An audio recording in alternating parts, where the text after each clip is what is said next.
Ecos de un tiempo ancestral. En el corazón del altiplano mexicano, donde la tierra respira aún los ecos de los antiguos dioses, se erigía el Museo de Antropología del Valle, una construcción moderna levantada sobre lo que siglos atrás fuera un templo mexica olvidado.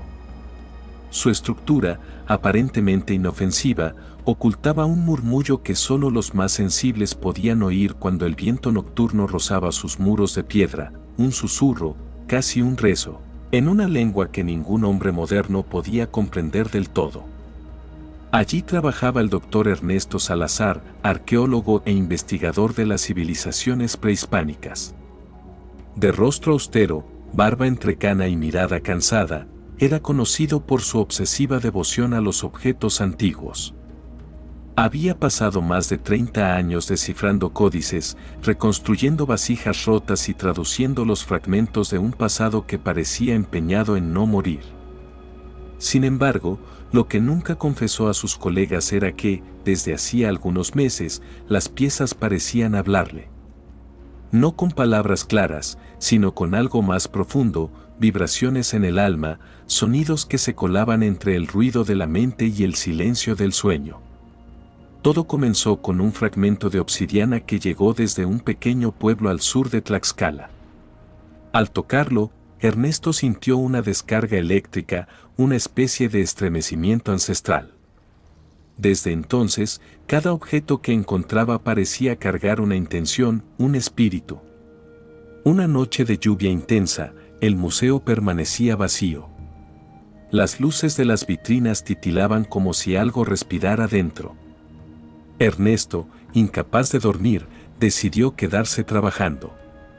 Sacó de su caja el fragmento de obsidiana negra, lo colocó bajo una lámpara y lo observó atentamente. Fue entonces cuando ocurrió lo imposible, una voz surgió dentro de su mente, pronunciando palabras en náhuatl antiguo. Teyocoyani, susurró la voz. El que da forma a la creación, Ernesto retrocedió.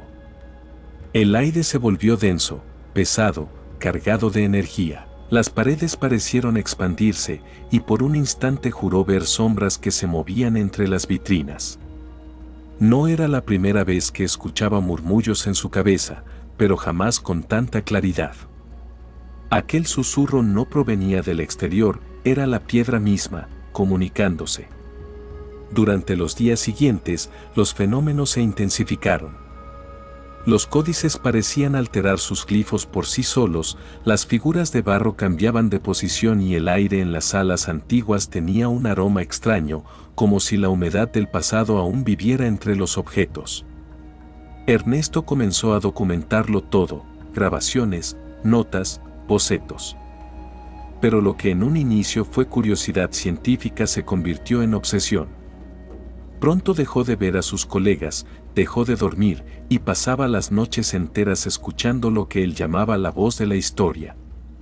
Decía que los objetos no eran solo artefactos, sino portadores de memoria, cápsulas vivientes de conciencia antigua.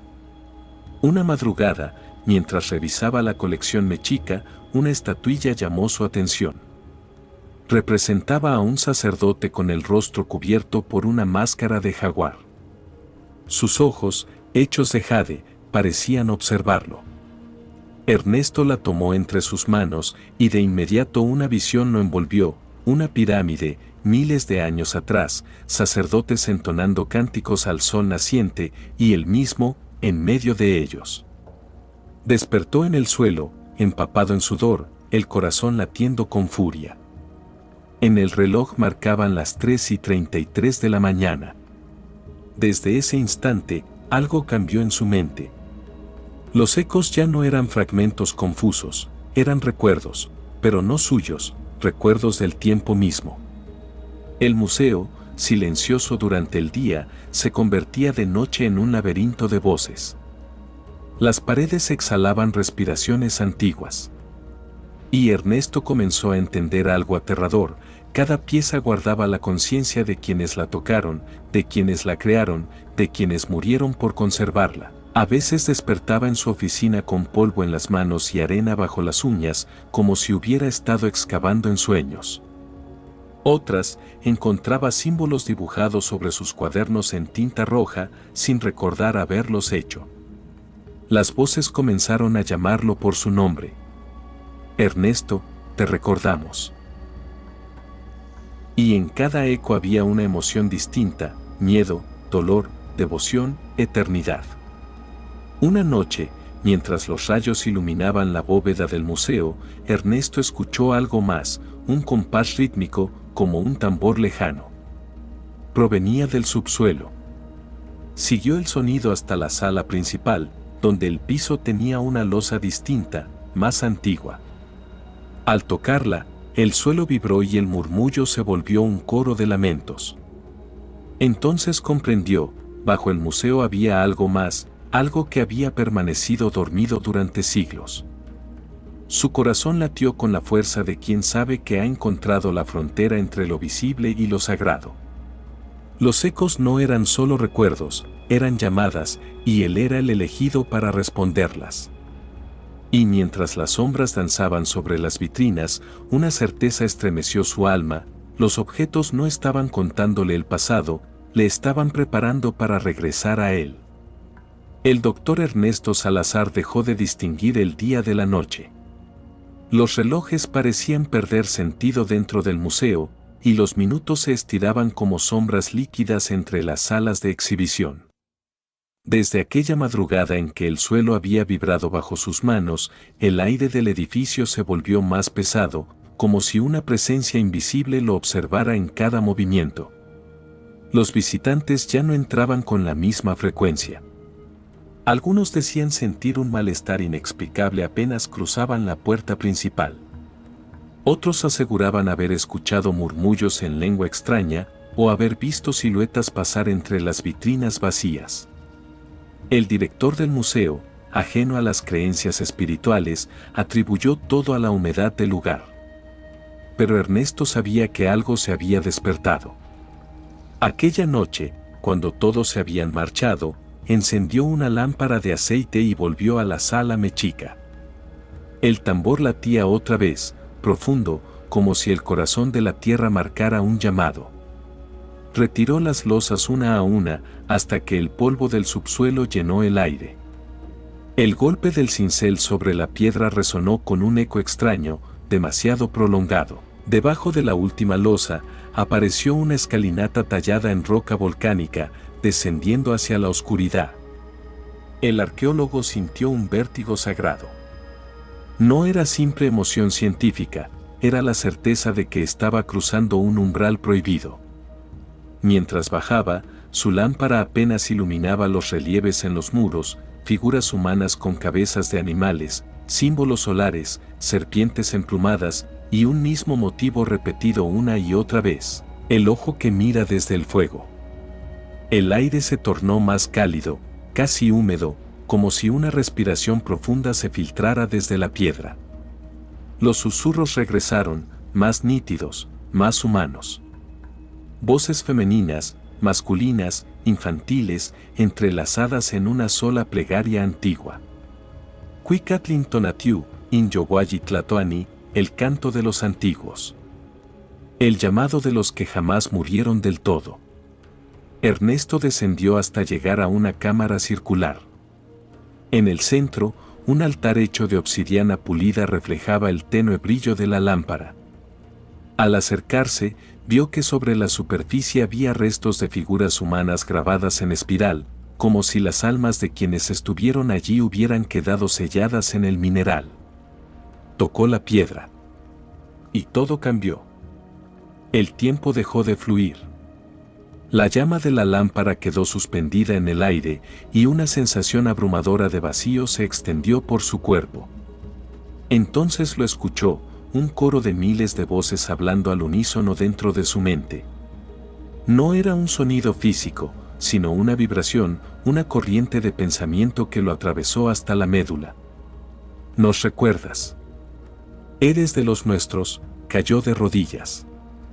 Imágenes lo inundaron, templos ardiendo bajo el sol, guerreros cubiertos de plumas, sacerdotisas ofrendando sangre en cántaros, y el mismo rostro, el suyo, repetido a lo largo de los siglos. Comprendió, con un terror reverente, que había sido llamado no como arqueólogo, sino como testigo del ciclo eterno. Cuando despertó, estaba en su despacho. No recordaba cómo había salido de aquella cámara, ni quién lo había traído. Pero su cuerpo estaba cubierto de polvo y bajo sus uñas había tierra roja. Sobre el escritorio reposaba una pequeña figura de obsidiana que no había estado allí antes, un rostro con los ojos cerrados y la boca abierta en un susurro. A partir de entonces, las voces no lo abandonaron. En la calle, en su casa, incluso en sus sueños, escuchaba los rezos de los antiguos. Al principio intentó ignorarlos, pero las palabras comenzaron a tener sentido. Los fragmentos dispersos se unían formando frases completas: la memoria nos busca, el ciclo se abre, despierta la piedra que guarda el alma.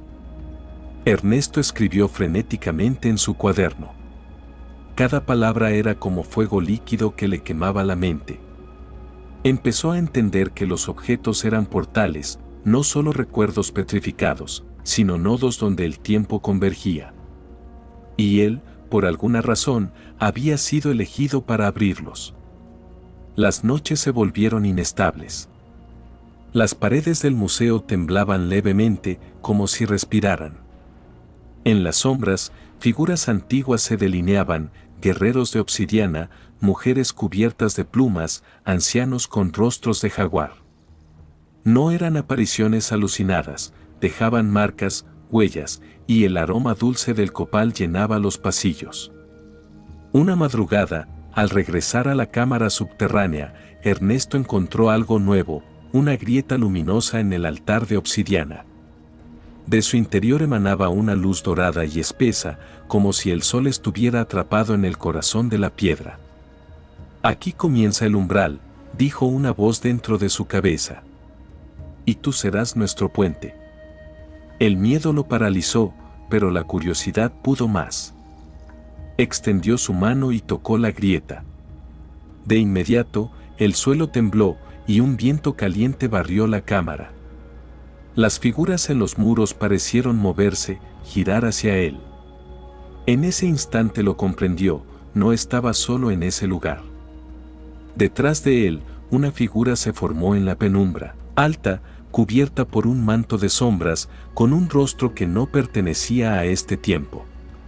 Sus ojos, hechos de fuego líquido, lo miraron con compasión y furia a la vez. «El tiempo no es línea, sino círculo», dijo la voz. «Y tú has abierto su respiración». Ernesto quiso retroceder, pero el suelo se abrió bajo sus pies. No cayó, sino que fue absorbido por una corriente de imágenes, ciudades antiguas flotando sobre lagos sagrados, rituales perdidos, civilizaciones enteras latiendo en una sola respiración. Y dentro de ese torbellino, vio algo que lo llenó de terror, su propio cuerpo, envejecido, petrificado, formando parte del altar. Despertó gritando. La grieta en la piedra había desaparecido. Pero su piel ardía con símbolos que no recordaba haber visto antes, grabados como tatuajes incandescentes. El museo entero vibraba con un eco constante, un pulso. El tiempo parecía alterarse, relojes detenidos, lámparas que se encendían solas, sombras que caminaban sin dueño. Ernesto comprendió, al fin, lo inevitable, había cruzado el umbral de las voces dormidas, y ya no pertenecía del todo a este tiempo. Los antiguos lo habían reclamado. Y en la penumbra de la sala subterránea, un murmullo se elevó, suave y estremecedor: «El puente ha sido abierto, y pronto los ecos serán carne». El amanecer llegó sin forma. Los pájaros no cantaban, y una bruma pálida cubría la ciudad como un sudario. El doctor Ernesto Salazar despertó en el suelo de su despacho, con la garganta reseca y un zumbido constante en el oído derecho. Por un instante pensó que había dormido demasiado, hasta que vio su reflejo en el vidrio del escritorio. Su rostro estaba marcado con símbolos oscuros, trazos semejantes a escritura prehispánica, grabados en su piel como si la carne hubiera absorbido tinta de obsidiana. Intentó frotarlos, pero no desaparecieron. Solo entonces escuchó el murmullo, un coro leve, proveniente del interior de su cráneo. Ixiptla, Tonatiuh, palabras antiguas, pero comprensibles en su alma. Esa mañana no habló con nadie. Caminó entre las salas del museo como un espectro, observando las vitrinas que guardaban máscaras, urnas y cuchillos rituales. Cada objeto parecía palpitar, emitiendo un latido que se sincronizaba con su corazón. Era como si el museo entero respirara con él. A media tarde, un grupo de estudiantes llegó para una visita guiada. Ernesto intentó disimular su temblor, pero cuando comenzó a hablarle sobre la cultura mexica, las palabras cambiaron solas. Su voz se tornó grave, ajena. Y de su boca salió una lengua que ninguno de ellos entendía. Cuauhchicali Tonan, Tlachinoyi o Meteotl, los jóvenes retrocedieron. Una de las muchachas se desmayó al ver que las vitrinas vibraban y las piezas de barro temblaban como si tuvieran vida. Los ojos de Ernesto se habían vuelto negros, completamente negros, y de su boca brotaba vapor. El guardia del museo intentó ayudarlo, pero al tocarlo cayó inconsciente. Ernesto no recordaría nada de aquello, solo un parpadeo y luego oscuridad. Esa noche, cuando volvió en sí, estaba sentado frente al altar de obsidiana en la cámara subterránea. Las voces eran más claras ahora, más exigentes. Habla por nosotros, despierta la memoria que duerme en los hombres. De pronto, el altar emitió una luz dorada. La grieta que había visto antes volvió a abrirse, y de ella emergió una corriente de aire caliente, cargada de un olor metálico y dulce. Las figuras en los muros comenzaron a moverse, delineándose con fuego líquido. Guerreros, sacerdotisas y ancianos con rostros de animales formaban un círculo a su alrededor. El arqueólogo sintió cómo su cuerpo era tomado por algo inmenso, una presencia que lo superaba. No hubo dolor, pero sí una sensación de disolución, como si su carne se convirtiera en piedra y viento al mismo tiempo. Su voz habló sola: yo soy el eco del primer fuego. Yo soy el que recuerda lo que el tiempo olvidó. Las figuras respondieron en un mismo tono: entonces habla, puente de la sangre antigua. El museo tembló. En la superficie, las lámparas estallaron, los relojes se detuvieron y un rugido bajo emergió del subsuelo. En los alrededores, los vecinos salieron confundidos a la calle, creyeron sentir un leve terremoto. Nadie imaginó que bajo ellos la historia despertaba. Ernesto levantó la mirada. En el aire vio la proyección de los antiguos templos, los mercados, los sacrificios. El mundo de los muertos y el de los vivos superpuestos por un instante. Los dioses hablaban a través de él: Tezcatlipoca, Quetzalcóatl, Coatlicue. Cada palabra era una descarga de energía. Cada sílaba vibraba en las paredes. Entonces escuchó una última orden, una que lo llenó de terror y devoción a la vez: la memoria no puede volver al silencio. Escríbela con tu cuerpo. Y lo hizo. Ernesto tomó una hoja y comenzó a escribir con tinta y sangre, sin detenerse. Las palabras brotaban en lengua náhuatl, pero su mente comprendía el significado. Era la historia prohibida del primer amanecer, el instante en que los dioses dieron vida a la materia, y el precio que debían pagar los hombres por recordar. Cuando terminó, su piel ardía.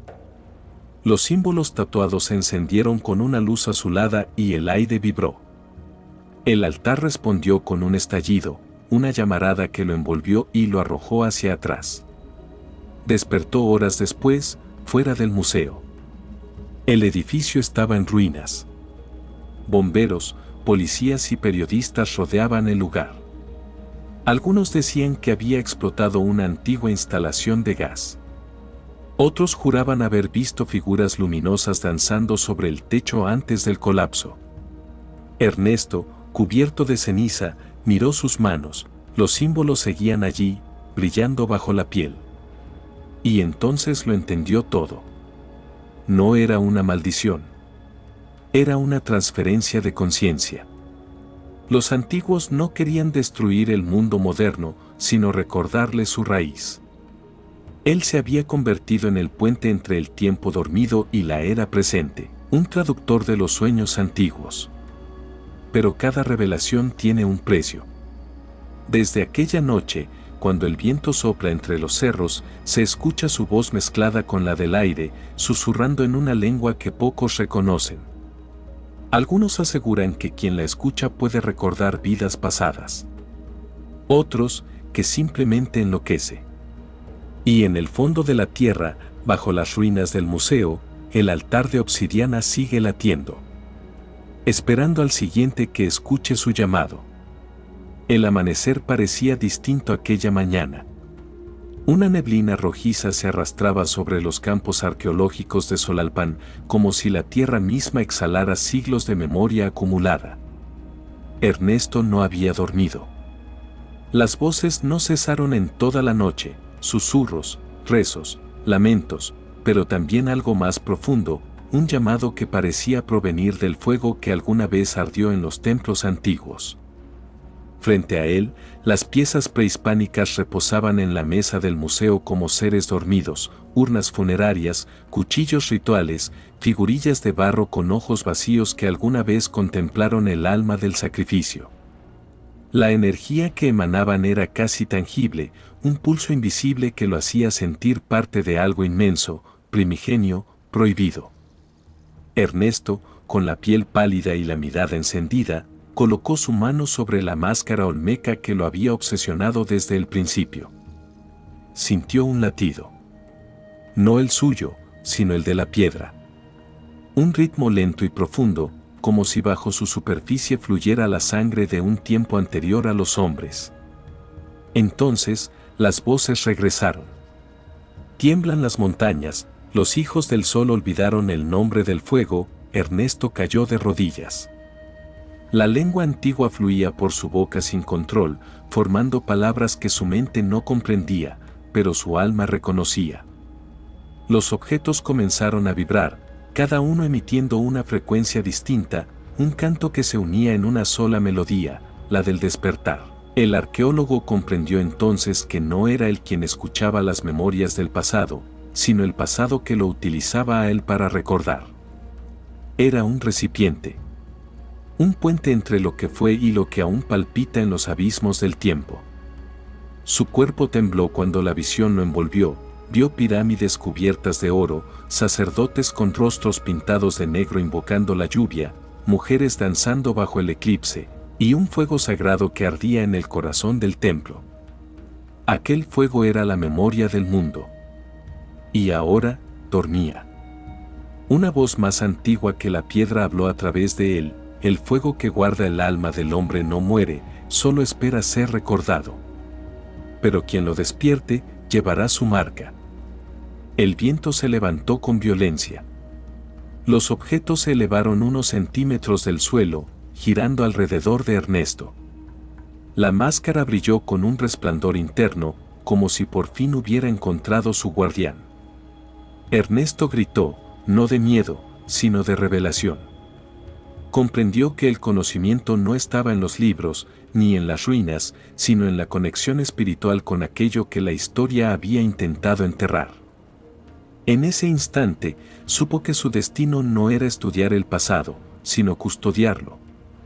Cuando los demás arqueólogos entraron al museo al amanecer, lo encontraron inmóvil frente a las vitrinas. Sus ojos estaban abiertos, y en ellos se reflejaba una flama diminuta que no se apagaba. A su alrededor, las piezas permanecían perfectamente acomodadas, excepto la máscara, que había desaparecido. Desde ese día, quienes trabajan en el sitio afirman escuchar, durante las noches más silenciosas, un murmullo que recorre las galerías, una voz que pronuncia palabras imposibles en una lengua que ya no existe, y que a veces, dicen, suena como la de un hombre que intenta recordar quién fue. La máscara jamás fue hallada.